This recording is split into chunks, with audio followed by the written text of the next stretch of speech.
Services Act-funded programs develop a practice of promoting access and inclusion for lesbian, gay, bisexual, transgender, and queer individuals, as well as developing non-discrimination and anti-harassment policies.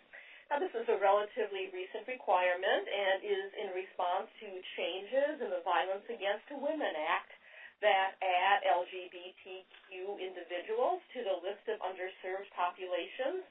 This VAWA inclusion was a very hard-fought and historic victory that was the result of a broad coalition of organizations that made VAWA stronger. So if you receive domestic abuse funding through DCF, you must do several things, and one is assure that the needs of LGBTQ people are taken into consideration in your agency's programming, establish and publicize policies prohibiting harassment based on race, sexual orientation, gender identity or expression, religion, and national origin. Now, many of you have such policies in place already that address a lot of these protected categories. If you receive funding through the state, you have to fill out a civil rights compliance plan or assurance that have such policies. But we really want to focus a little bit more on talking about how to make this very specific for LGBTQ individuals. And finally, you must train all staff members on how to prevent and respond to bullying and harassment in all forms. So in order to help you meet these training requirements, we have put together what I think are 3 very good webinars. We're starting today with LGBTQ 101. And webinars 2 and 3 will get into some more specific issues. Webinar 2 will be on creating a welcoming and inclusive environment for LGBTQ people. And webinar 3 will be on the development and maintenance of policies prohibiting harassment.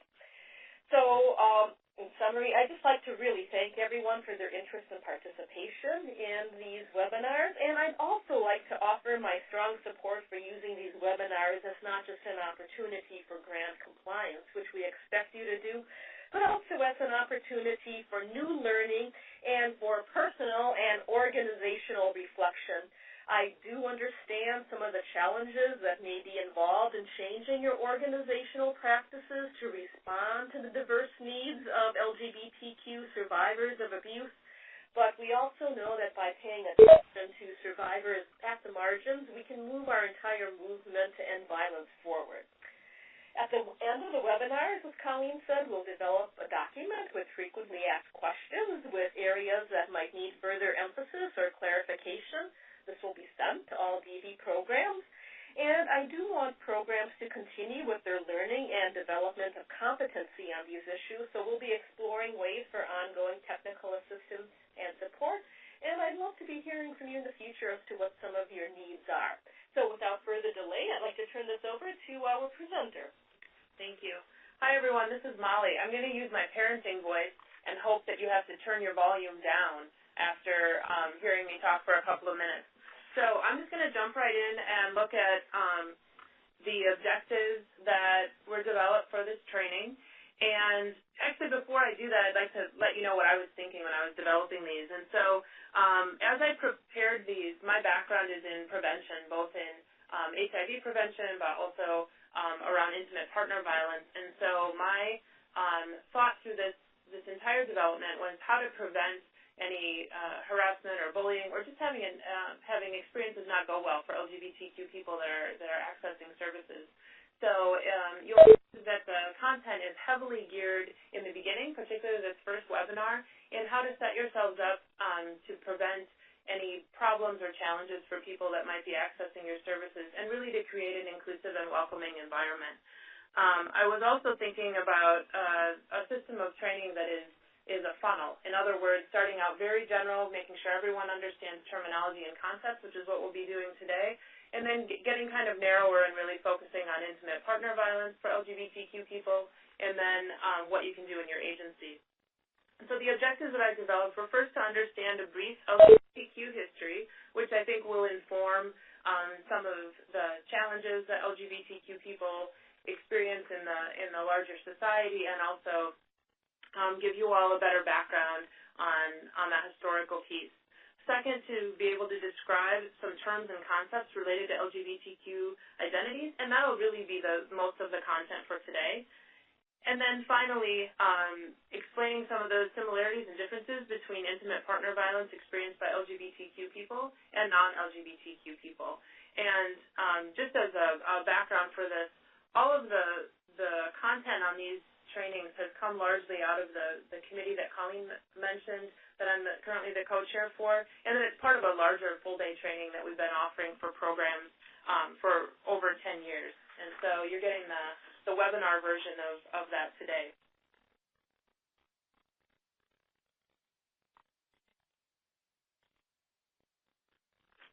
All right, so a lot of dates and a very brief history. So while the majority of the webinar will focus on concepts and terms associated with identities and with LGBTQ intimate partner violence, a brief history will serve as a background information before we launch into those concepts and terms. This slide represents a very short list of a few key events in LGBTQ history in the United States.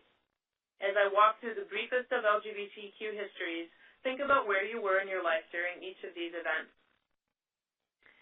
In 1953, homosexuality was added to the Diagnostic and Statistical Manual of Mental Disorders, or DSM, as a disorder, and it remained there until 1973.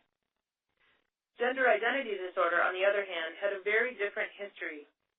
Just in 2013, it was changed to gender dysphoria in the DSM-5, which puts the emphasis on the distress caused by society around identifying as transgender, as opposed to a disorder which focuses on the individual. In other words, there's still an element in the DSM around gender identity, but no longer around homosexuality.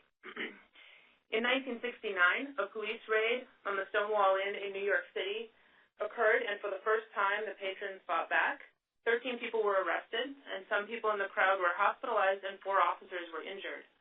1 year later marks the first Pride event, which was held in New York City.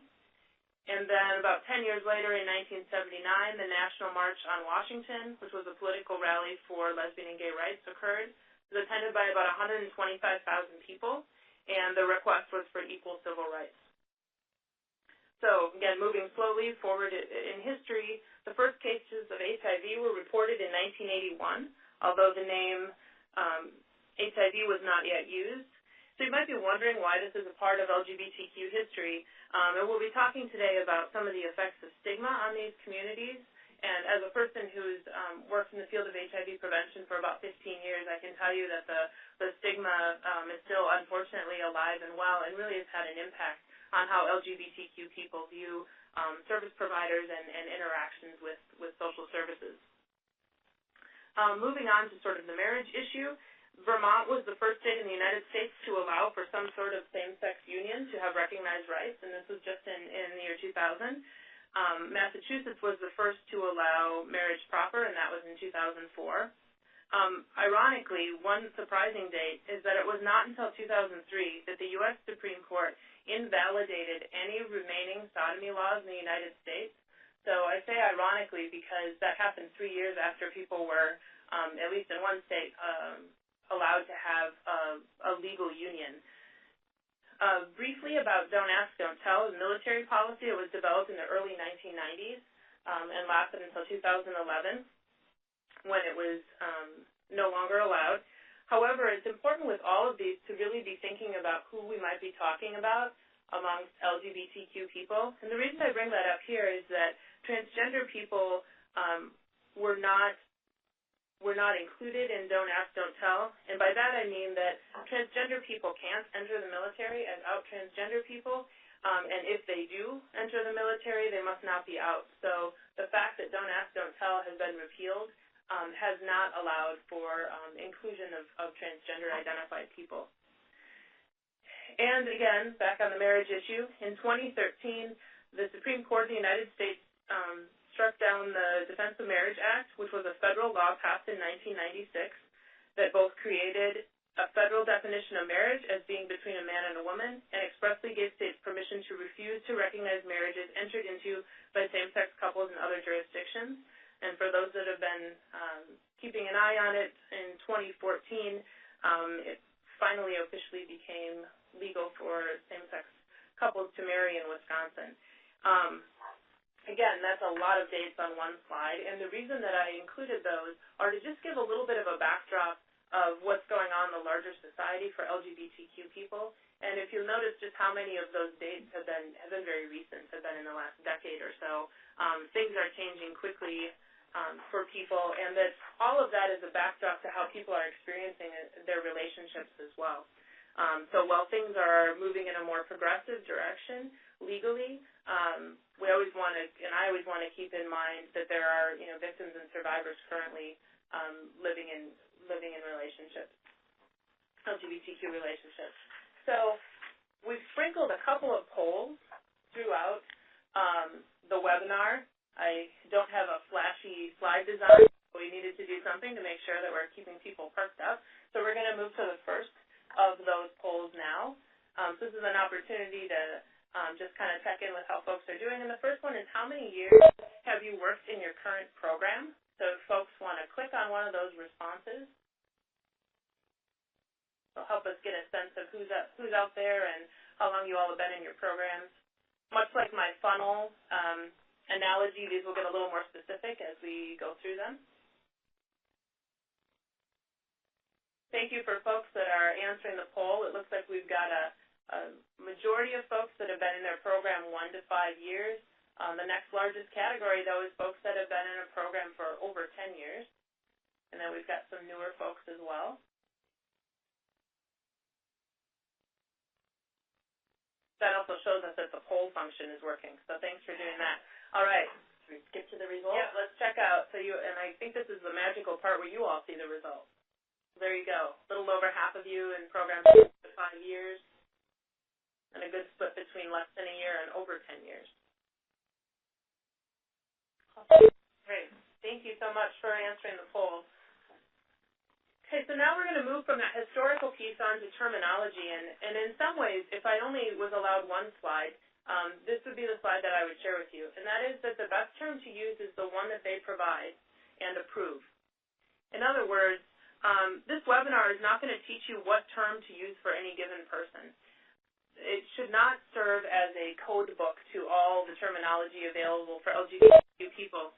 Instead, it will help you to better understand your own identities, but also those of your clients. And perhaps more importantly, it will help you to understand what people are disclosing and what questions are both appropriate and useful to ask as you work with folks. So again, the best term to use is the one that they provide and that they've given you permission to use for them.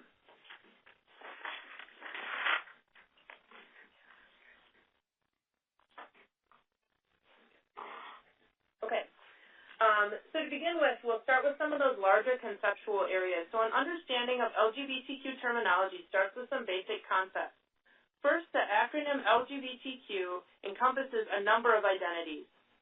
Those are about sexual orientation, some are about gender identity, and then there's one that really crosses a few categories. So let's look at some of these concepts. While there are different definitions for these depending on the source, these are some definitions that are frequently used. For each of these, we'll discuss variations of each in subsequent slides.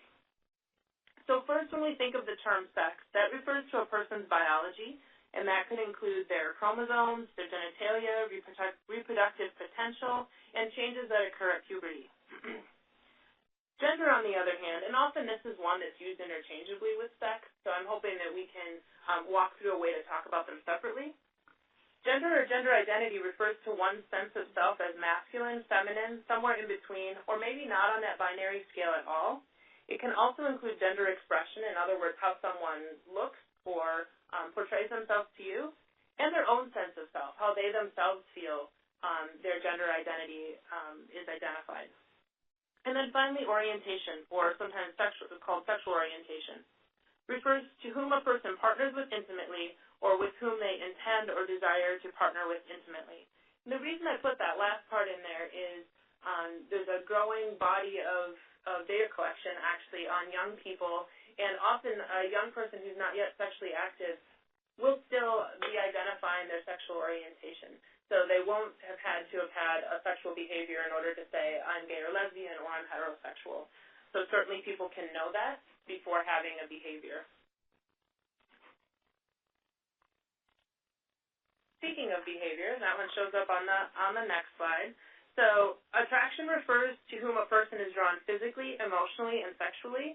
These types of attraction, physical, emotional, and sexual, may or may not all be the same. In other words, they might not all kind of line up in the same column.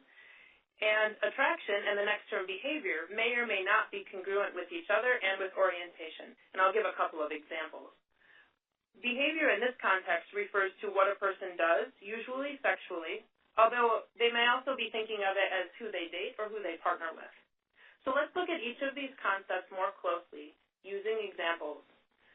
So a woman might be attracted to men and women, yet may only have had intimate relationships with men. And given that, she may or may not identify herself to you or to a friend or to a family member as bisexual. Another example, a man may have had sex with men and women when he was younger, but currently only has intimate relationships with other men and considers himself and tells other people that he is gay. So those are just a couple of examples where not all of those things can be assumed from knowing just one of them. And that's really common, and this is always a part in trainings where I like to say this isn't like a special LGBTQ thing. This is also true of people, or can be true of people who identify as heterosexual. We just might not know it. We might just know what we see, which is how they partner, who they're married to, what the other person's name is. But we often don't know people's behavior or attraction, and often don't need to know, depending on the type of field that we're in. I'll definitely be reiterating that theme about whether you need to know or want to know as we walk through each of these concepts. So next one we're going to talk about, we're going to break down each of those concepts from the last couple slides. So sex or sex assigned at birth is usually first identified by external genitalia, either via ultrasound or at delivery. In some cases, chromosomes may be known before birth via genetic testing. In other words, one might know whether their baby is going to be born male or female based on chromosomal tests that are sometimes done. Regardless, if we don't know a person's chromosomes, we usually assume that these match their genitalia. So in other words, if we know that somebody has a male body, we would assume that that person probably has XY chromosomes. Changes at puberty, however, may be a surprise and may be devastating for transgender youth. So in other words, if someone is identifying as male, regardless of what genitalia they have, what chromosomes they have, and then they hit puberty and develop secondary sex characteristics of the female, that can be really traumatic for a young person, as one can imagine. There's another category that sometimes comes up when we talk about sex assigned at birth.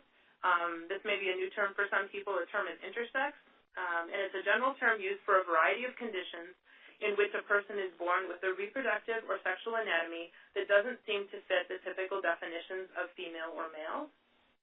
For example, a person might be born appearing to be female on the outside, but having mostly male typical anatomy on the inside. Again, somebody could be female appearing and, at birth at least, absent any genetic testing, we wouldn't know whether the person's chromosomes match that. One kind of, popular media example that might come up is in the Olympics. This has been talked about a lot, whether somebody was competing, somebody was competing as male and then maybe had chromosomes that didn't match that. So that's just kind of a popular example to root people in the concept. Again, it's a somewhat rare condition, but perhaps not as rare as people would assume. And again, this is one of those categories or situations where it's unlikely that you would need to know, and I would really encourage people to, service providers to take people at their word and how they identify. But it's just to kind of make sure we're understanding the full concept. I wanted to make sure that I include that. So again, only under specific need-to-know circumstances is it appropriate or necessary to ask about person's sex or the body parts that they might have. So the next one, gender identity, and I've included this sort of model of self versus perceived versus confirmed, so I'd like to walk through each of those. We use the term self, so self-gender identity is who I am and who I tell myself I am, whether or not I've disclosed this to anyone else. So it's my own sense of who I am and my own gender identity. Perceived, like it sounds, is what other people perceive a person to look like, act like, who they think they might be, without any input from that person. So this is the walking down the street example, where you think, oh, I think that person's male, or I think that person's female, without having that either offered from them or confirmed by them. And then that brings us to confirmed, and that's who I tell you that I am. So in other words, if you're doing an intake with someone and you ask about their gender identity and they say, I identify as male, or, and we'll talk about different words that people might use. The term transgender a lot of times is confusing for people, and they have a lot of questions about it. And again, this is a good place to say, certainly if you have questions, we've got that chat function that'll kind of keep rolling, and then we're going to do some quick work when the content of the webinar is over to see if we've maybe answered some of the questions that came up, and if we haven't, then when we open it up, we'll definitely get back to those. So transgender is an area where people often have a lot of questions. It's an umbrella term that encompasses many identities, and so, again, this would be a place where we could list all the possible words that people might use to identify themselves. But it's really key to remember that not all people who we think might fall under that umbrella will use that word to identify themselves. So that's really that confluence of self versus perceived versus confirmed. Another term that's important to talk about when we talk about transgender is the word cisgender. And so let me use both of those in a way that helps to define them. So transgender would be when a person's gender identity currently does not match their sex assigned at birth, which is a concept we just talked about. On the other hand, someone who identifies as cisgender, which, as an aside, people don't typically name that, but sometimes people do, particularly if they're talking in LGBTQ communities.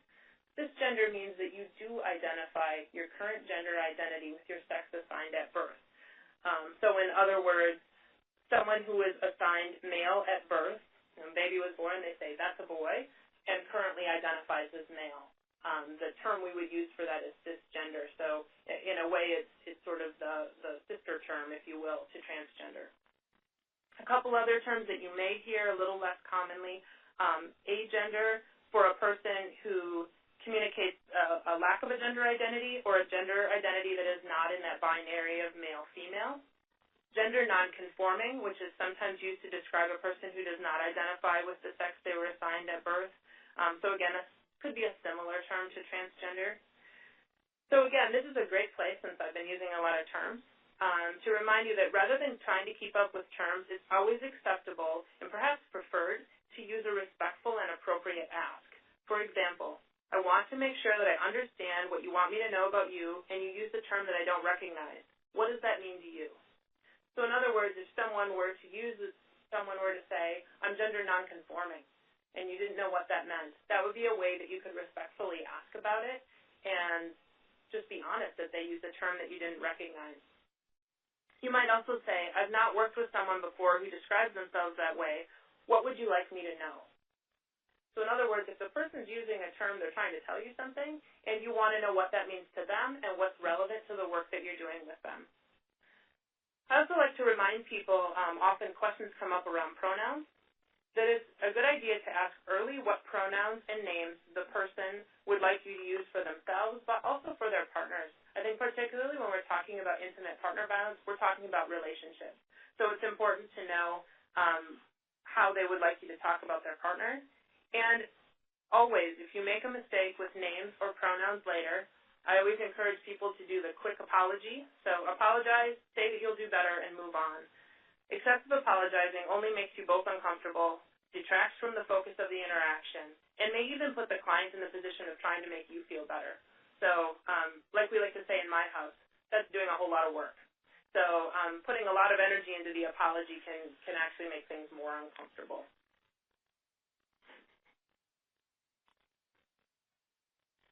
So I'm going to bring this back around to this interaction between orientation, behavior, and attraction. So since we're talking about intimate partner violence and sexual assault, orientation is relevant. Something that we've often heard, particularly, I guess, working in the Midwest, is people saying, we don't really think we need to know that, or we don't really think we should ask that. And so what I'm communicating here is that it is relevant, and not just as it applies to who is in the relationship. Often the orientation itself, someone's identity of their orientation, is the target for violence and abuse within the relationship. Later in the webinar, I'll explain how homophobia, biphobia, transphobia, and heterosexism, that giant list of terms that I will get to soon, can be used by an abusive partner against their LGBTQ partner. So, in other words, the orientation is important so you understand the relationship that's presenting, but also because it might be a form, it might be used as part of the abuse. Behavior, on the other hand, is really only important if it is a part of the abuse. In other words, it's not relevant in most cases to know with whom a person has partnered before. In other words, if their past sexual partners have been male or female, for example. It's more important if it's being used as part of the abuse or part of the way to control someone if they're getting, for example, harassed about it by their partner. But for the most part, that's not something that a provider would need to know. All right, here's that list of the terms that I just named, the isms and the phobias. So it's important to understand these for at least two reasons. First, to understand the context in which LGBTQ people live in society. In other words, to get an idea what their kind of big world environment is. And then also to understand the forms of oppression that some perpetrators can use against their partners. For example, calling a partner a derogatory name for an LGBTQ person can be a way to be verbally abusive. So let's talk about each of these. So heterosexism is the belief that everyone is heterosexual and also that this is the normal or right way to be. So let me give an example. Asking about someone's husband or using male pronouns when a female-identified person talks about her partner without having that offered by her. So the example I always like to use is if someone were to call a crisis line and say, my partner has me locked in a closet, if the person helping them said, does he have any weapons? That would be an example of heterosexism, so the assumption that the partner would be male. Asking a child about their mom and dad without any knowledge of the child's family makeup would be another example. Using terms like gay wedding or real wedding also are examples of heterosexism. And so now for each phobia, again, the format's the same. It's a negative action, attitude, or belief toward either a person who identifies as, in this case, bisexual, or anyone thought to be. So often, of course, people experience homophobia who are not gay. If you think of someone saying, that's so gay in a school hallway would be an example. So let's look at a couple of examples. Examples of biphobia include a person accusing their bisexual partner of cheating with everyone or claiming that their partner is just going to sleep around. Another example would be assuming that someone is straight or gay or lesbian based on their current relationship. In other words, seeing a woman who's in a partnership with a man and assuming that her whole orientation is straight when she might, in fact, identify as bisexual. An example of homophobia would be a gay or lesbian person being beat up by someone who found out they're gay, so like a hate crime. Another example would be someone saying that an idea is gay as a put-down, so that's so gay is kind of the unfortunately popular example. An example of transphobia is the legal firing of people who identify as transgender because they are transgender, which unfortunately is still legal in some parts of the United States. Another example of transphobia is not using the pronouns a person has asked you to use. And so in each of these examples, I tried to give kind of a blatant example and then a little more of a subtle example because I think those subtle examples are really easy to have happen or to have go ignored. So I just wanted to remind us all of some of those. For all of these, using the word real, as in real man or real woman, real mom or real dad, real lesbian or gay man or real husband, all of those would be kind of falling under this category of the isms and phobias. And frequently these are intersecting with other oppressions. For example, a bisexual person may also experience racism as a person of color. Lesbians experience both sexism and homophobia, and perhaps some transphobia depending on their gender expression. So when we get into the section that's specifically about intimate partner violence, I'm going to talk more about how intersections of racism and homophobia, transphobia, biphobia can kind of accumulate around experiences of intimate partner violence. great news, another poll. So I'm going to take a break from talking and have you all respond to this one. Some of you are already there. And this one is, how much training have you had on LGBTQ issues? And I just kept the options really, really simple. None, like this is your first time, a little bit, maybe an hour here or there, some, or a lot.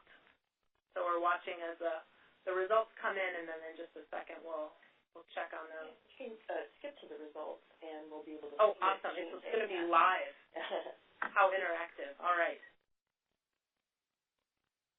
So it looks like a little over half of people, as you can see, have had some training on LGBTQ issues, and another quarter have had a lot.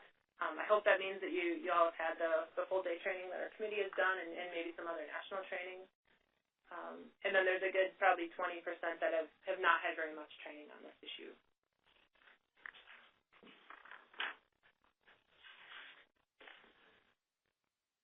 All right, looks like things have slowed a bit there, so I'm going to move on to the next one.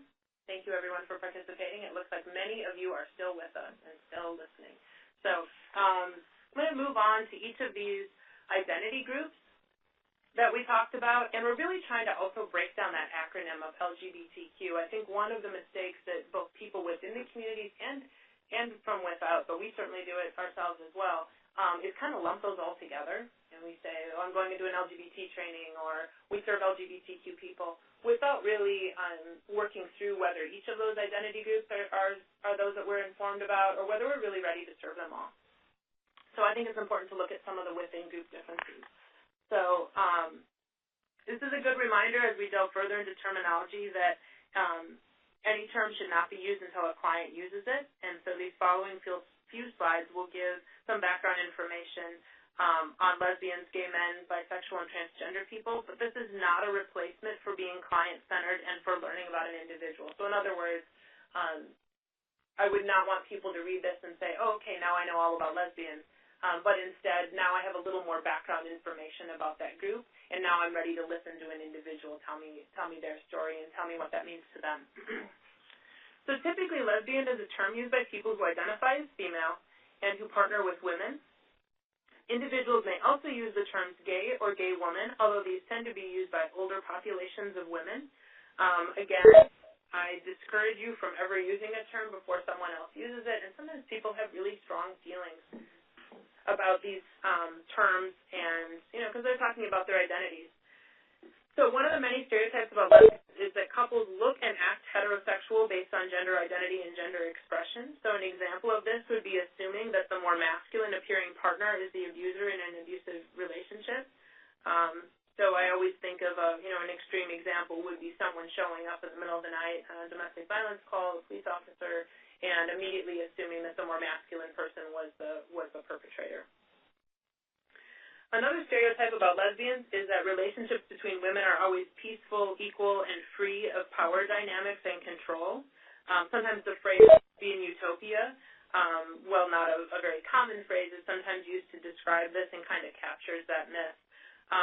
One can imagine how this belief, when perpetuated within the lesbian community, can both silence victims, so in other words, saying that can't be happening because, what you're experiencing can't be happening because women are peaceful, but that also sends the message to people who are being abusive that what they're doing isn't abusive. So you can see how that type of myth for a population could be really damaging. Again, this is like the fastest walk through LGBTQ ever, but I'm hoping that it's giving some context for folks. So in general, the term gay male is used by male-identified people who partner with men. Another term that's sometimes used, although not terribly common, and I'm sure the minute I say it, it will become a term that's less used, is gender-loving. So you'll sometimes hear that a little bit more commonly among communities of color, particularly among black men who are gay or bisexual. Again, I would never use any of these terms before someone provides them to you, but in case you hear them, it'll give you a little heads up to what people might be communicating. For a number of years, the term men who have sex with men, or the acronym MSM, has been used by the Centers for Disease Control and Prevention as a population at risk for HIV. And while the focus on behavior was well-intentioned, in other words, our old adage was, it's not who you are, it's what you do, The effect was to create a term that, one, no one actually used for themselves. So no one said, I'm an MSM. People are more likely to either say they were gay or not say they were gay and have behaviors accordingly. And it also denied the gender identity of male to female transgender people. So unfortunately, the disease control was using that term to be inclusive of transgender people who were sex assigned at birth and identified as female now. So you can imagine how that felt like an erasure of people's identities. Speaking of HIV, I mentioned earlier the effects of HIV stigma on gay men have been significant and persistent for over 30 years.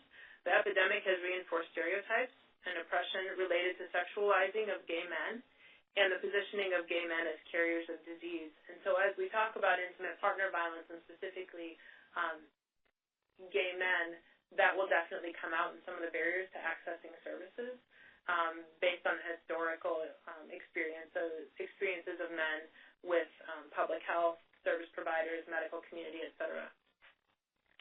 And finally, that gay men are also significantly affected by the enforcement of masculinity. For many men, being raised male meant expectations about how they would interact with the world, that they should act tough, that they should not cry, that using aggression was a way to gain power, and other characteristics that are often stereotypically expected of men. So later in the webinar, this factor will be addressed more in depth. But I just wanted to make sure that it was on this list and kind of on the radar as we're thinking about how you might encounter men who have experienced intimate partner violence in a same-sex relationship.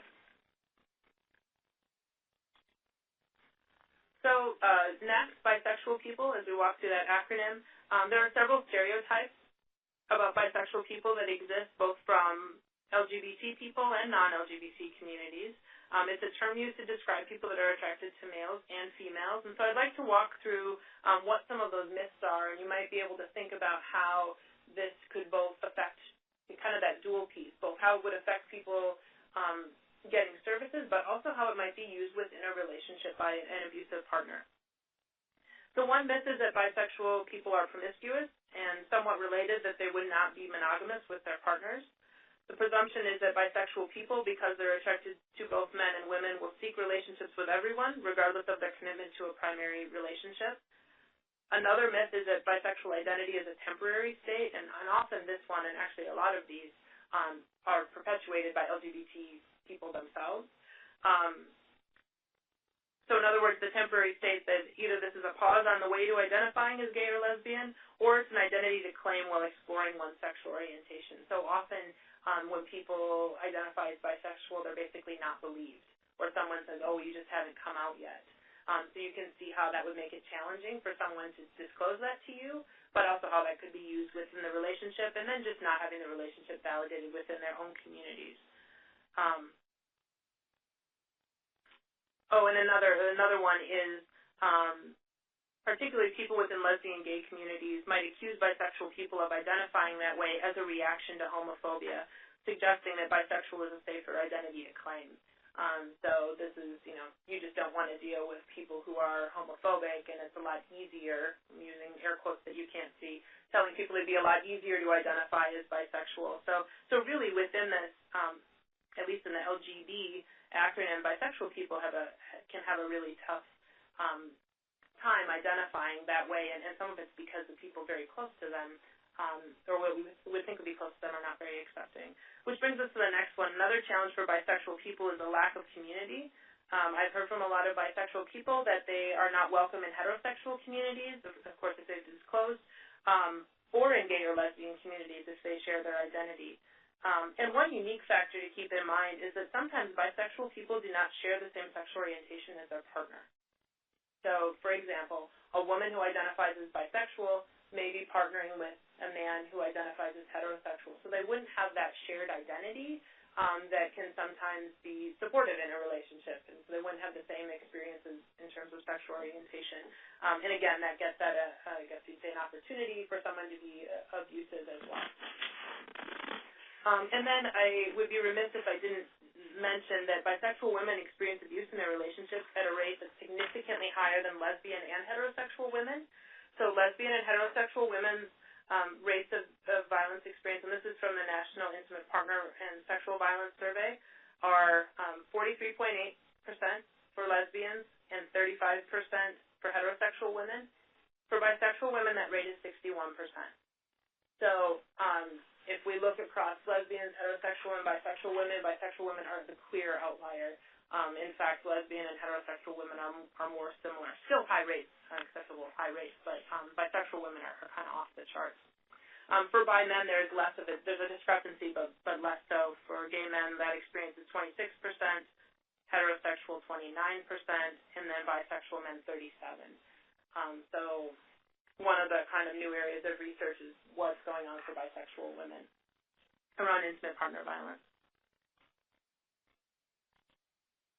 All right, so we're going to talk a little bit more about transgender people. Like I said, this is often an area where people have questions. So one definition of transgender uses some concepts we've already covered. The definition is a person may identify as transgender when the sex they're assigned at birth does not coincide with how they identify now. It's often said that transgender is an umbrella for many identities, like we said earlier. Like with all identities, they are owned by the person themselves, not by us. So while there are many identities under the umbrella, this might not be how a person identifies. In other words, just because you know what a term means doesn't mean that you can apply it to a person without their consent or permission. And then identifying as transgender is not indicative of a presence or lack of medical action or intent. So in other words, if someone says they're transgender, that doesn't mean that they plan to or have had hormone treatment or any sex affirmation surgeries. Nor, this is my little warning, nor is it appropriate to ask that. Regardless, one should not make assumptions about what body part surgeries or hormones a person may or may not have. So speaking of body parts, there are only limited circumstances under which one needs to know a person's anatomy, pretty much only in a medical evaluation. So that's a really great reminder of that need to know versus want to know that we've talked about a few times. A few terms are useful to understand, again, as context and knowledge, not as a way to label people based on our perceptions. Some individuals and some forums will use the terms male to female or female to male. One way to understand what that means or to remember what that means is to think of that word to as an arrow. So somebody who was born or assigned male and identifies as female might use the term male to female. Or that might be an option that some agencies will use on a form that someone could check. Transition is another term that's important to understand, and again, that could be a whole series of slides, but basically it's a term used by some transgender people to describe the process of communicating their identity to themselves and others, whether that is through legal changes in use of names or pronouns or medical procedures. So someone might say that they're transitioning, and you still would not know what the procedures are that they might be in the middle of. So it would be a great place to say, you said that you're transitioning, what would you like me to know about that, or what would you like me to know about what's going on for you right now? So it's an invitation to ask more rather than a place to assume where they might be at in that process. Second slide on transgender people. So in addition to terms about transgender identities, it's important to know how to use the word transgender itself, and this is probably one of the most common places where people get stuck on how to use it. Transgender should be used as an adjective before a noun. I know this feels like grammar class, but I'll give an example. So you could use something like a transgender person or transgender men, which would be someone who identifies as male. Try to avoid using terms transgender or transgenders as a noun. In other words, avoid saying something like, I have only seen a few transgenders in our clinic. Instead, you could say, I have only seen a few transgender clients in our clinic.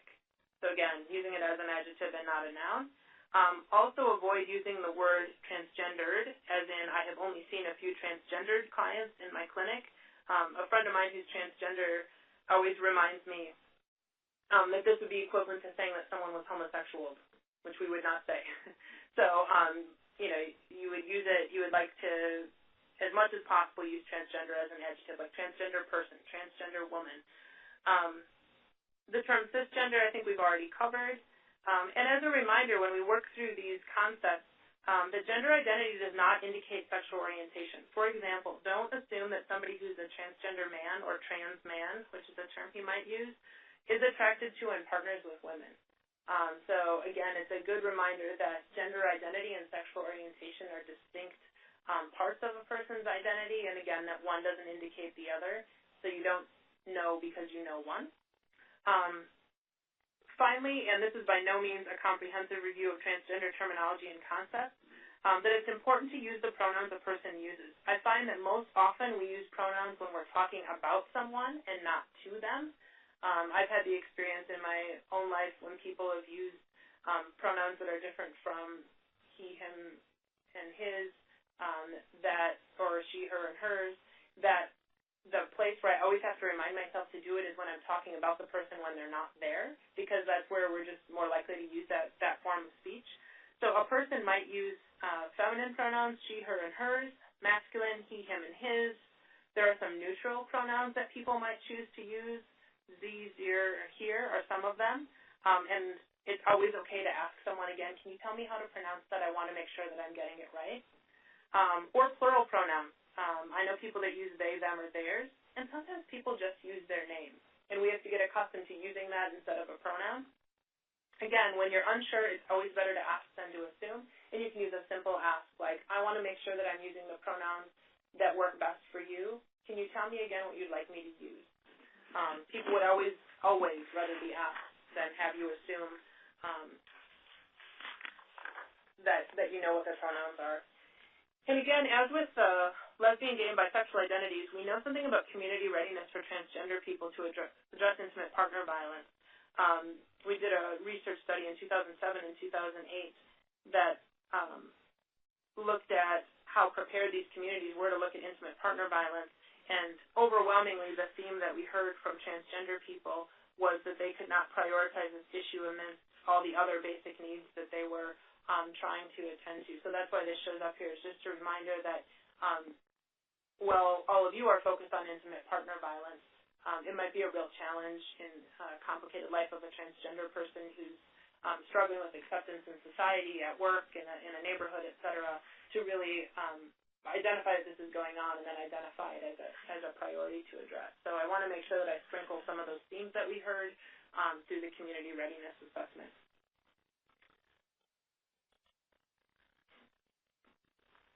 All right, so the question of the Q. Often people get uncomfortable with this one and inquisitive about this one, so I'm going to do my best to clarify. So there are two ways that the Q is used in the acronym LGBTQ. Sometimes it's used to mean questioning, and about 10 years ago I used to say if we're talking about youth, we're usually talking about questioning, that's how people are using that term. I would say that has changed, and that more and more younger generations are using the word queer for the Q. As you all are probably well aware, that has historically been a negative term used usually about gay and lesbian people.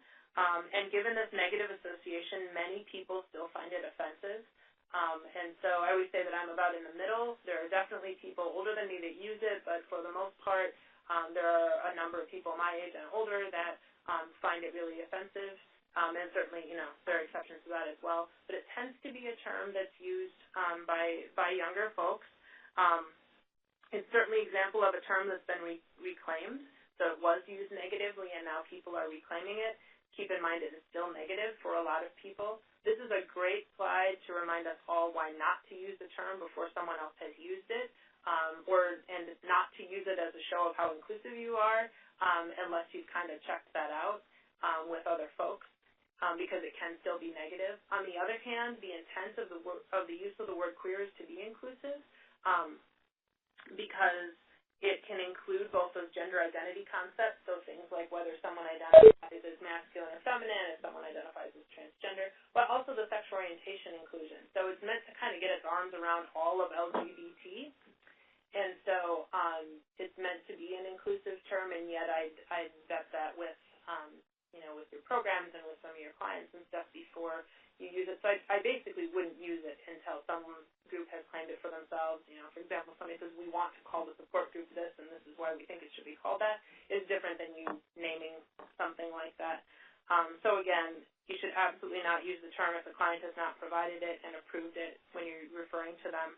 One way that you can talk about that is to say, you identified as queer. What do I need to know about your identity to best serve you? So that's a great way to take a word they've used and say it back to them and ask them what they're trying to tell you about that. I'm going to move us along a little faster. I want to make sure we get through all the terms. So I think what I'll briefly say about this slide is that there are some terms that are used in community. So there are many more terms than I've used today. And so I'm just going to use this slide as a reminder to give you some opportunities for how you might talk about those terms. So you could say to someone, you just used a term that I haven't heard before. Tell me what that means to you. Or, I don't know what that word means. What do you want to tell me about yourself when you use that word? So you might be hearing slang. You might be hearing just a new term that we haven't covered today. So kind of two reminders. One is to ask people when they use a term that you don't recognize, and also that you're not going to be able to keep up with all the terminology. I can't keep up with the terminology. So it's much better to understand the concepts and to have great basic counseling skills on how to ask people about them. So the pressure's off to be able to, pass the word quiz. I want to talk briefly about the coming out process, because I think that often this is a misconception.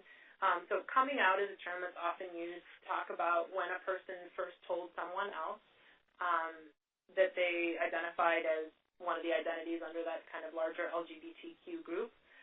So a person may have a specific date or year in mind, which might be the first time they told anyone. It might be the first time they told significant people, like their family, about that part of themselves. And that there's some good reminders along with this, is that the coming out process for LGBTQ people is ongoing.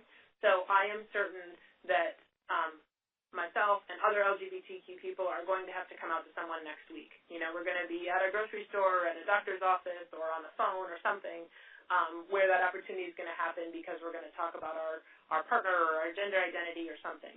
So it's an ongoing process. It's not like coming out happened in '94 and is never going to happen again. So the reason that's important is people are going to have to come out to you.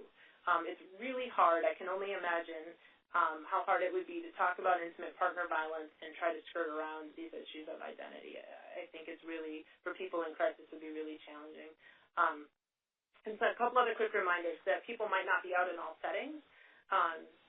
They might not be out at work. They might not be out in their neighborhood. They might not be out to all of their family members. So just because they're out to you might likely means that they're not, out to everyone. They may have been forced to be out. That can also, if we're keeping our eye on intimate partner violence, that could be something that a partner would threaten or has done. Outing that someone was born female and now identifies as male, one can imagine all the problems that could cause and how powerful that would be in a negative way for an abusive partner to do. And finally, that your perception of outness does not reflect the person's acceptance by family and friends. So there might be people that seem very out and comfortable to you. That does not mean that all the relationships in their lives have been accepting of this. So it's just a kind of a good backdrop to remember, and that they're going to have to keep doing that coming out piece.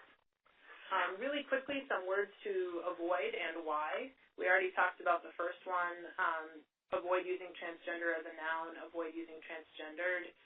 There's a slang term, tranny, that is sometimes used within community. I would not use that. A person might use that, and you might ask about it, but I wouldn't reuse it.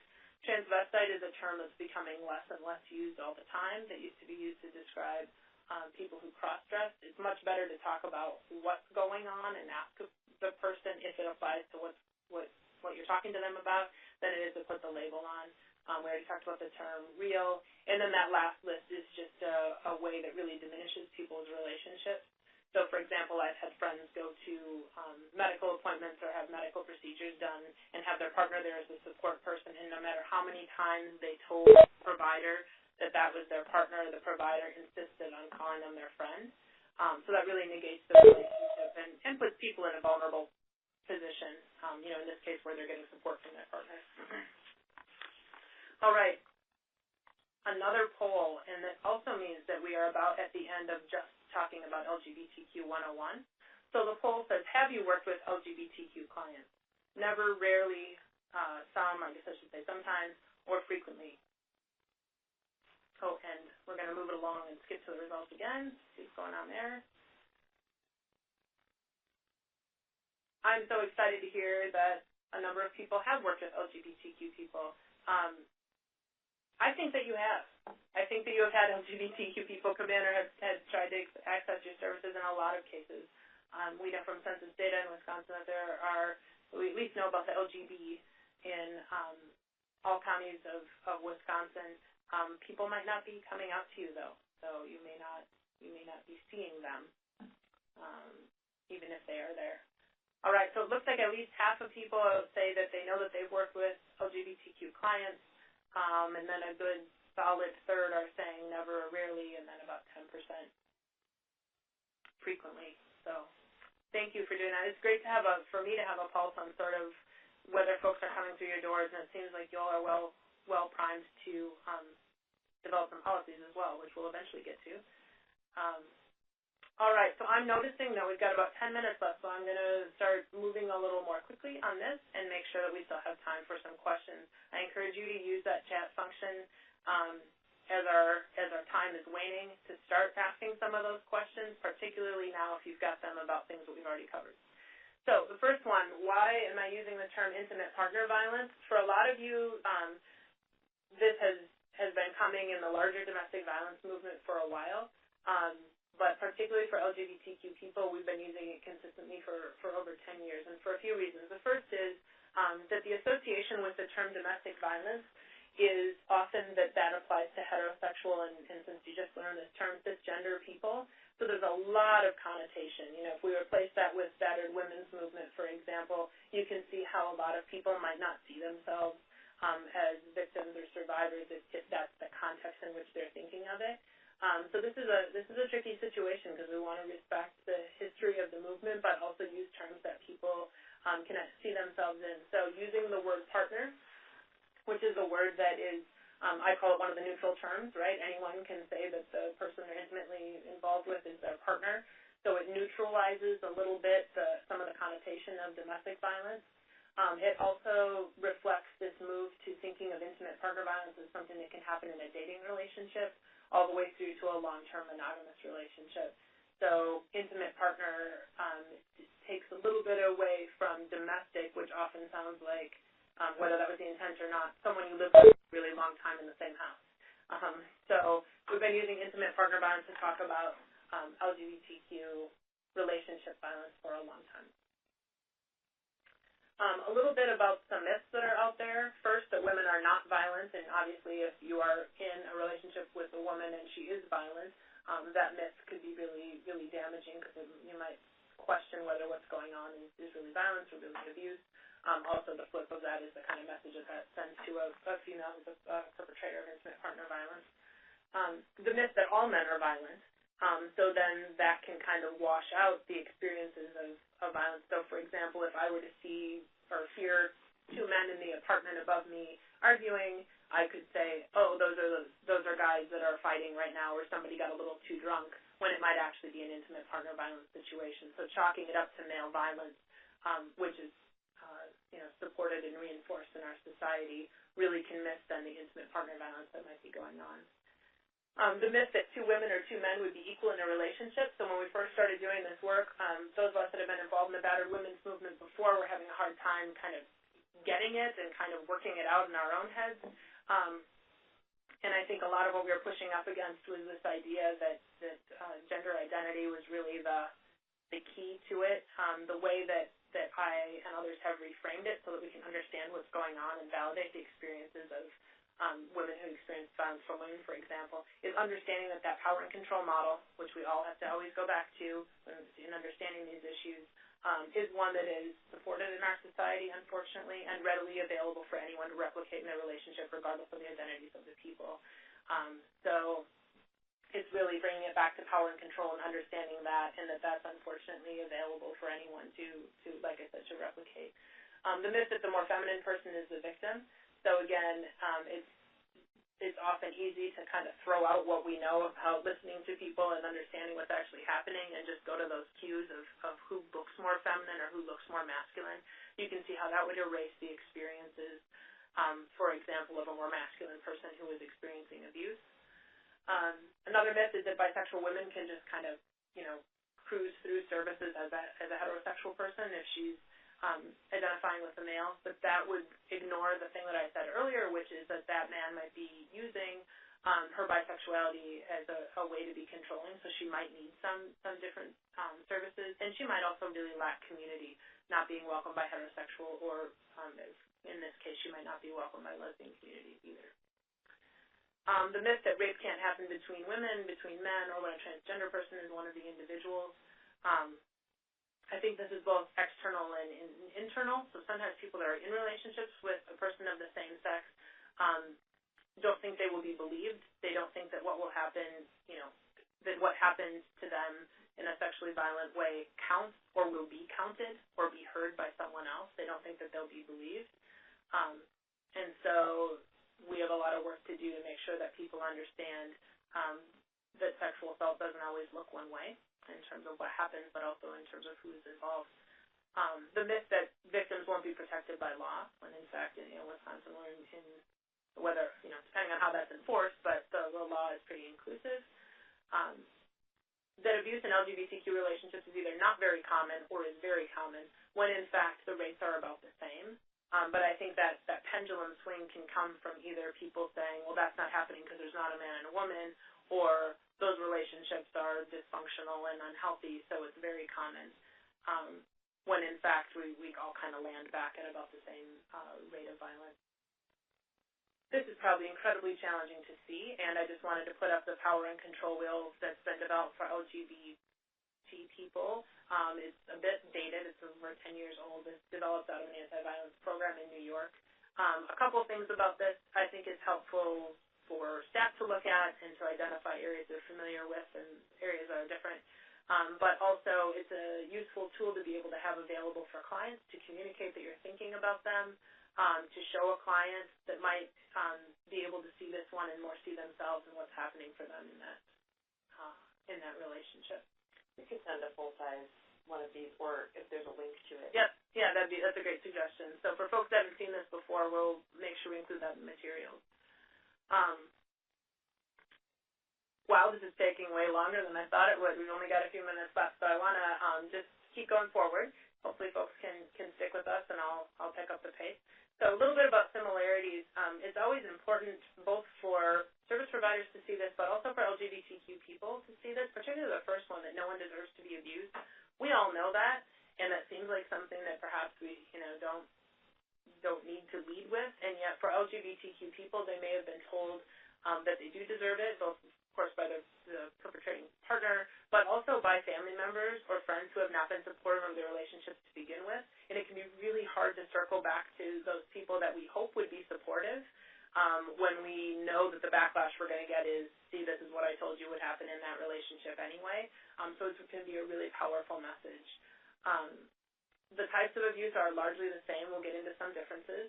The abuse often occurs in a cyclic fashion, so all of these are likely review for you. I'm just reiterating that they're also true for LGBTQ people, and that LGBTQ people might not know these. Even if you as service providers have these as kind of your, ingrained in your mind, LGBTQ people may not have seen these messages, particularly if they're not women, because they haven't heard messages about domestic violence. So pointing out the cyclic fashion, for example, might be brand new. That violence is chronic and escalating, that it can be lethal. There have been at least 3 homicides, maybe 4, of people by the same-sex partner in Wisconsin in the last few years. And who knows how many years passed before the homicide report was really doing a great job of seeking out what the types of relationships were. I think that's definitely improving. That the purpose is still power and control, and that helps root us in what we already know. That the person often feels isolated, afraid, and convinced that they're at fault. If anything, the enhancer here is that LGBTQ people are often isolated, so we have in general, and then you're adding to that what their partner might be doing. That they might risk the loss of community if they tell, both of their, in this case, both their LGBTQ community, but also their, non-identified community as well. That they risk the loss of children. Even though we have marriage equality, the parenting piece is still pretty complicated in Wisconsin. So, people might be operating on good faith that even if the relationship ends, that everyone will be nice about custody, and that if legal protections are not in place, that can be vulnerability. But there's no clear language for abuse. So all of these should be pretty familiar, things that you often think of. The rate of abuse is the same, like I said. The end of the relationship still involves grief and loss, either of what could have been or what was at the beginning. And the same-sex relationships are just as meaningful as heterosexual ones, even if they don't have legal or societal sanctions. So, yes, we've moved towards marriage equality, and yet not everyone has decided to do that. And this is a little political, but I always like to say, just because we have marriage doesn't mean everything got fixed. So it doesn't mean that people aren't homophobic on the streets just because we can get married now. So,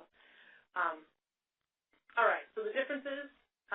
The myth still prevails that LGBT relationship violence is mutual. This goes back to the piece that we talked about, which is that if you've got 2 men or 2 women, that somehow it's going to be mutual. And often people will hear that, like, oh, those they're just fighting. They're just, they're just being loud.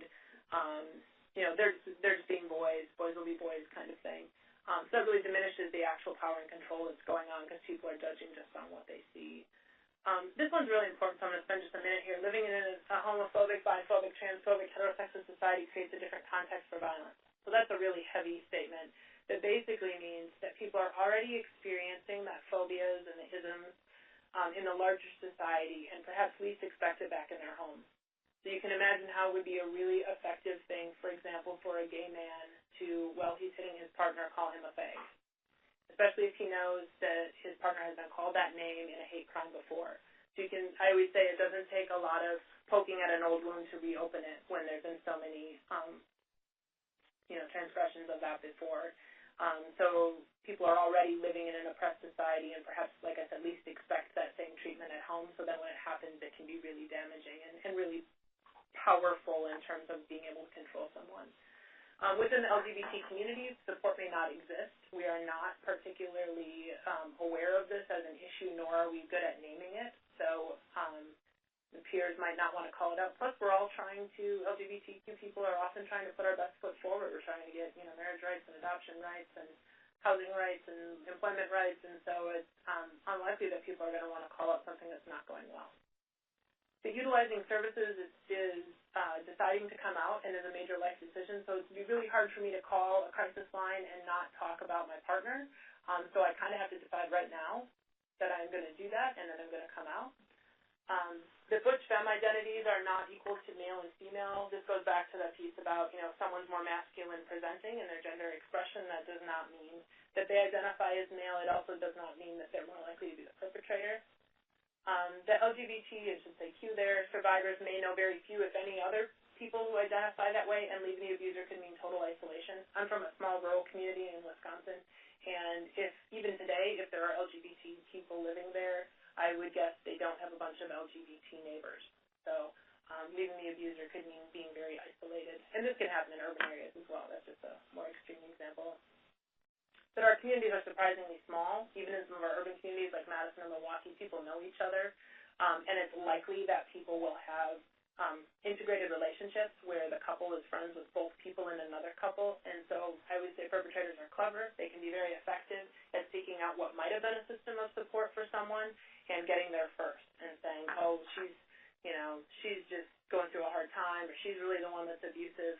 So in those small communities, word spreads fast, and it can be really easy to shut down systems of support. That the abusive partner can use blackmail to keep the victim in their relationship. This, of course, could be a similarity as well, but in this case, it could be, I'm going to tell someone you're transgender, I'm going to tell your new boss that you're gay, I'm going to tell somebody you have HIV, etc. There's no clear language to talk about rape and LGBT relationships, again, because we're all kind of ingrained to think of it as, first of all, as stranger sexual assault. That's in a larger community as well, when we know that the large amount of, or the majority of sexual assaults are between people that know, perpetrated by someone that knows someone. And so there's that piece, but then there's also saying, is what happened when in my relationship even going to count when I try to tell someone? Does it even count when I think about it? So I think the overwhelming, definition of rape is between perpetrated by men against women and through penetrative sex really makes it challenging for LGBT people to recognize that's what's happening for them, and then believing that they could communicate that to someone else. The LGBT people might have difficulties finding support in systems that are predominantly for heterosexual women, so we'll definitely be talking about that in the inclusion webinar, which is the next one. Differences for LGBT people of color. I want to talk briefly about minority stress. This is when an individual experiences discrimination due to their identity. This can lower their self-esteem and their ability to take on health behaviors that will prevent disease. So in other words, LGBTQ people of color are already experiencing discrimination on multiple levels, and we can imagine how that might make it challenging for them to identify abuse in their relationship and want to come forward about it. So it's just basically a multiplier effect. And that LGBTQ people of color can be invisible both in LGBT and in heterosexual communities. In other words, if the predominant, in Wisconsin, predominant race ethnicity identity is white, LGBTQ white populations may not be inclusive of people of color, and heterosexual communities of color may or may not be inclusive of LGBT people. So we just kind of see the systems of support potentially narrowing for people with multiple identities. And then an important one is the idea of stereotype threat. This is an experience of anxiety or concern when the person has the potential of confirming a negative stereotype about one's group. So that's a lot to say. So an example would be if there's a stereotype that a particular racial or ethnic community is violent, then the victim or survivor may not want to confirm that stereotype by saying that they are being hurt by their partner, or that their partner has a gun, or something like that. So you can see how LGBT people of color would be particularly vulnerable to that stereotype threat on different levels depending on the situation. So this is a different version of that piece I said about wanting to put your best foot forward. I think that we are at the end of the content piece. That felt like a whirlwind. So I just wanted to remind folks of what I hope objectives that were achieved by the end. The first was to do that brief history piece around LGBTQ folks, and then also to talk about some of the terminology and concepts around LGBTQ, again, trying to give you some really good groundwork as we move forward to talk about ways to be more inclusive. And then finally, to just touch on something that we spend a lot of time on actually in the full-day training, which are those similarities and differences of experiences around violence for LGBTQ people compared to folks who don't identify that way. So I think we're at